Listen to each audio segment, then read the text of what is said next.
Has hablado de internacionalismo, ¿no? Hace un rato nos decías, eres internacionalista colombiano, has vivido en Venezuela mucho tiempo. ¿Qué nos puedes decir de esa experiencia en Venezuela, del proceso bolivariano, sus logros, también sus contradicciones? En lo personal,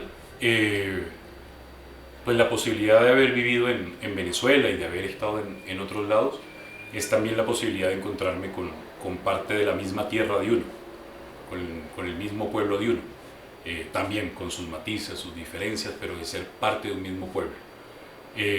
Para muchos es reencontrarnos con esa vieja disputa entre Bolívar y el bolivarianismo, siendo hace unos 200 años derrotado por Monroe, el monroísmo, y la necesidad de volver a levantar a Bolívar como pensamiento, como lucha, y reconstruir también esa gran Colombia, esa patria o matria grande. Entonces estar allá es eso, es encontrarnos con un mismo pueblo. Además Venezuela tiene una migración colombiana histórica también muy grande, y cuando te pones a ver, por ejemplo, la frontera, te das cuenta de que son muchas más las cosas que nos unen, son muchas más las cosas que nos hacen ser un mismo pueblo que la que nos separan. En esa xenofobia que nos ha dividido, que nos han sembrado, en esas fronteras que nos han sembrado, pues también hay sus matices bastante marcados. Y desde la colonia uno encuentra roles, por ejemplo, la Nueva Granada, lo que es hoy Colombia, era un anclaje colonial de la corona española y hoy es un anclaje colonial de la corona gringa. Y tiene su rol no solamente en conflictos internos, en riquezas que les interesan de la frontera colombiana, sino que tiene un rol contra la región, de dominación contra la región, hacia la región. Desde ahí uno encuentra cómo una Venezuela también históricamente ha tenido un rol, un papel y tiene también los desarrollos. En ese sentido, reconocer a un pueblo que también es mi pueblo, que también es mi patria, que también es mi suelo, pero encontrarse uno con la sorpresa maravillosa de un Chávez fue una escuela impresionante. Inicialmente pensar en un militar que fuera bueno, pues no, como que hace cortocircuito. Militar no es gente, el milico no sirve, pero encontrarse con un tipo tan cargado, no solamente de la mezcla indígena, afro, de alguien que venía de pobre, con que canta, que sueña, con esa pasión. Creo que Chávez concentra muchísimo a todo el que tocó de alguna u otra forma. O sea, creo que el pueblo venezolano por múltiples vidas fue tocado por Chávez y desde ahí fue revitalizado gran parte del proyecto bolivariano, revolucionario, en un momento donde se hablaba ya del fin del mundo por la caída del bloque socialista. Chávez vuelve a hablar de socialismo, del siglo XXI, acomodándolo, reinventándolo, pero se vuelve a levantar Bolívar, a levantar los sueños revolucionarios, de hermandad nuestroamericana, el ALBA. O sea, fue una escuela de pasión, de reencontrarse con los sueños, con la posibilidad de liberación mucho más palpable que lo que a veces se ha podido ver en Colombia en términos de gobierno, no en los territorios, sino en términos de gobierno. Un Chávez en Colombia no hubiera sido posible. Los múltiples Chávez y Chávezas que han rodado, literalmente han rodado, y desde ahí encontrarse con un Chávez y con un pueblo que ha venido pujando por la construcción comunera, por la construcción socialista, desde la lógica caribeña ha sido una experiencia, una escuela impresionante, hermosísima. No por eso deja de ser también una disputa durísima y fuerte y llena también de tristezas, de aprendizajes, por ejemplo, en eso de cómo se construye el poder popular desde los territorios versus gobierno, y no es antagónico, pero tiene sus matices. Todo el tema de la cultura rentista, petrolera y por ende también permeada del capitalismo y de la corrupción, y cómo eso se nutre o se impregna también dentro del mismo discurso chavista, socialista, y termina obviamente tomándolo como rehén para justificar también sus chuecos, sus negocios, sus trampas. Es muy fuerte, muy desgastante.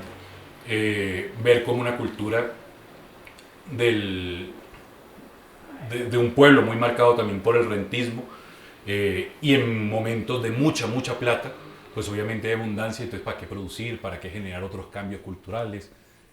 Es una experiencia muy intensa, muy cargada de esos agridulces, de esas contradicciones, pero sin duda también de un proceso de lucha, de disputa muy fuerte, muy interesante, muy lleno de vida, sigue siendo muy lleno de vida, y todavía sin duda alguna Venezuela sigue siendo un referente para el mundo necesario, vital, que toca defender, que toca luchar, no solo frente a la bota imperial norteamericana, que se mezcla también con la bota colombiana y etcétera, del Estado colombiano, sino las disputas internas que tiene el mismo proceso bolivariano. Y eso nos lleva mucho a la reflexión de cómo no solamente nos enfrentamos contra el enemigo que está al otro lado de la acera, sino también y tal vez profundamente contra los enemigos que tenemos dentro de nuestros mismos movimientos, procesos, y que si no logramos combatir esas contradicciones a lo interno, pues obviamente podremos seguir peleando contra ese otro enemigo, pero reproduciremos las lógicas dominadoras.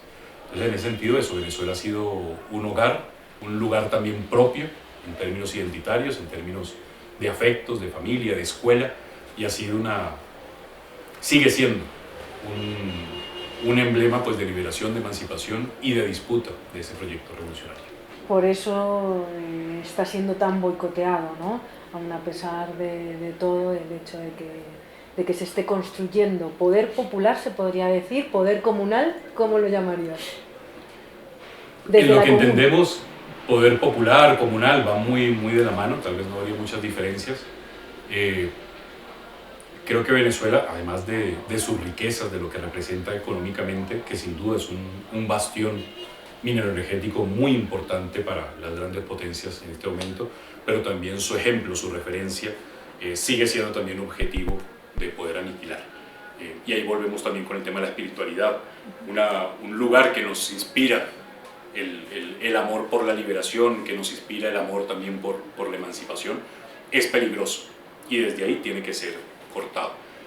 Pero también al interno de Venezuela, el movimiento comunero, el movimiento popular también ha sido muy fuertemente golpeado, también por los corruptos, también por el capitalismo, por el patriarcado, por todo el que no le interesa que el pueblo se libere, incluso dentro de las mismas fuerzas que se denominan, entre comillas, chavistas, pero que no les interesa que eso sobresalga. Así que hay una pugna muy fuerte desde sectores del pueblo organizado, construyendo soberanía agroalimentaria, construyendo soberanía política, construyendo soberanía educativa e integral, y esa es una de las peleas fuertes, pero sin duda alguna están ahí, están construyendo, están disputándose, están construyendo ese referente también liberador dentro de Venezuela. Has comentado que Colombia era una colonia del imperio yanqui ahora mismo, ¿no? De un imperio gringo, ¿no? Sí. ¿En qué medida se vuelve por ello agresor contra Venezuela, ¿no? ¿Qué papel juega entonces entramado? Te decía, históricamente Colombia no se puede ver sin entender la región, y era un anclaje, o es un anclaje histórico, tanto político, económico, ideológico, religioso, comunicacional, pero también militar. Desde Colombia se fue construyendo la doctrina de un Estado militar muy fuerte, el Plan Colombia, después nace la doctrina de Damasco, que plantea dentro de sus ejes no solamente la guerra interna, en la confrontación a los movimientos dentro de Colombia, sino también cómo Colombia es un portaaviones, es un anclaje para la región. Las bases gringas con capacidad de moverse por el Cono Sur no es para una guerra interna. La vinculación a la OTAN no es por un conflicto interno, sino también por cómo se configura este suelo y su población también como peones para la intervención, no solamente en Venezuela, sino contra la región. Obviamente en este momento Venezuela, Cuba son objetivos fundamentales desde Colombia, y Colombia junto con la doctrina Damasco, pero también en los planes de la OTAN, vinculado también con lo que se conoce como el Plan Balboa, sirve como la cabeza de playa de intervención contra Venezuela. Ahí se vinculan bajo la lógica de guerra irregular, de las guerras proxies, no una invasión desde Estados Unidos bajando los gringos, rubios, G.I. Joe en helicópteros, sino básicamente cómo utilizar a otros pueblos, a otras fuerzas para incorporarse a una guerra, a una desestabilización. Cuando se dice mucho que Venezuela está en riesgo de una invasión, desde algunos lados decimos, es mentira que esté en riesgo, es que ya está en un ejercicio de invasión desde hace muchos años, que no funciona en esa misma lógica de cómo invadieron Vietnam. No va a ocurrir eso. Lo vienen haciendo con la guerra económica, lo vienen haciendo con la penetración de paramilitarismo hacia Venezuela, el tema del narcotráfico, el financiamiento también a grupos delincuenciales organizados en Venezuela, el financiamiento a medios de comunicación. Es decir, todo eso va componiendo la guerra diversa, multifactorial contra Venezuela, y en eso Colombia tiene un rol fundamental en lo comunicacional, junto con medios españoles, grandes corporaciones españolas, gringas. Obviamente Colombia es un anclaje, y su gobierno, para todo el golpe político contra Venezuela. Los presidentes estos en el grupo de Lima, las vocerías permanentes contra Venezuela, pero también militar. Las incursiones de sectores mercenarios recientes no es nuevo, se viene desarrollando desde hace varios largos años, no solamente penetrando paramilitarismo, sino también entrenando gente en suelo colombiano para que haga la guerra en Venezuela. Y en eso Colombia, en la misma lógica del plan Balboa, en la misma lógica de la doctrina Damasco, es cabeza de playa contra Venezuela, pero también contra la región. Toda esa franja de frontera colombo-venezolana, geoestratégicamente, geopolíticamente, sí. ¿Qué papel tiene? ¿Qué nos puedes contar de eso? Pensar en la frontera colombo-venezolana es también pensar en procesos de lucha, de liberación históricos. No hubiera sido posible el avance de Bolívar y de las tropas libertarias sin los llaneros y sin la gesta también que pasó de Venezuela hacia este lado y viceversa. Gran parte del proceso organizativo en Venezuela comunero también se ha nutrido de población colombiana que por múltiples razones de la violencia pasó al lado de Venezuela y son también parte de ese germen organizativo comunero en Venezuela. Es decir, son fronteras que en lo económico, en la movilidad social, son muy vivas. Estar en muchos lados de fronteras, no saber si estás del lado de Venezuela o de Colombia, porque bueno, es el mismo suelo, el mismo río, la misma montaña, la misma gente que históricamente nació aquí pero estudia allá, o un hijo es de acá pero estudia acá también del otro lado. Es decir, son territorios muy vivos. Y ahí uno identifica, si se quiere, algunos ejes y pueblos que son naturalmente binacionales.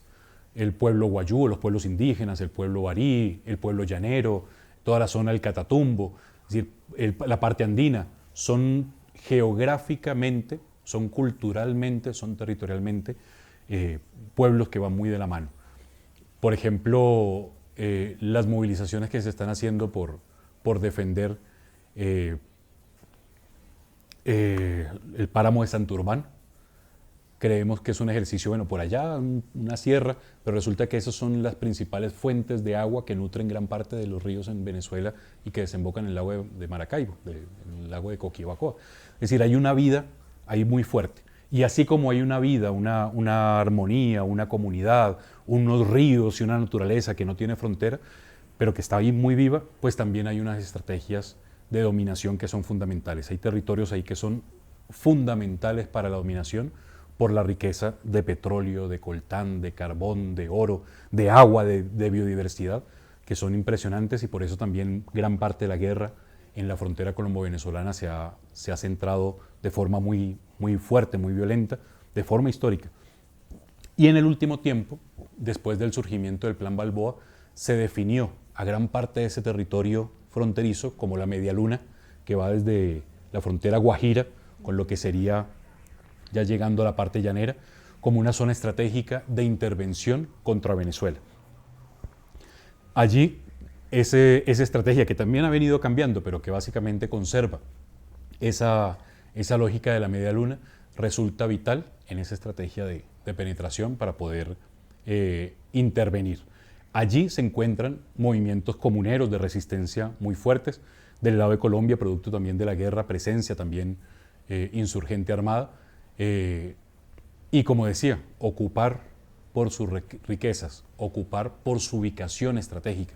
Por ejemplo, ocupar el Catatumbo es fundamental porque esos son corredores de narcotráfico, son riquezas muy grandes, pero es también entrar por ahí, es entrar de ahí a cualquier parte del país hacia Venezuela. Entonces son corredores geoestratégicos muy, muy importantes, tanto para la dominación, pero también para la emancipación. Desde el nacimiento del Plan Balboa, esa media luna se ha convertido, si se quiere, en una de las principales puertas de entrada y de intervención. Ahí se ha visto como el incremento del paramilitarismo, el incremento o el intento de incrementar el narcotráfico, tanto siembra como las rutas de tráfico, el incremento de dinámicas diversas de confrontación. En el caso de esa frontera se vive de forma muy, muy fuerte, muy violenta, en esa estrategia, bueno, de poder golpear al proceso en Venezuela.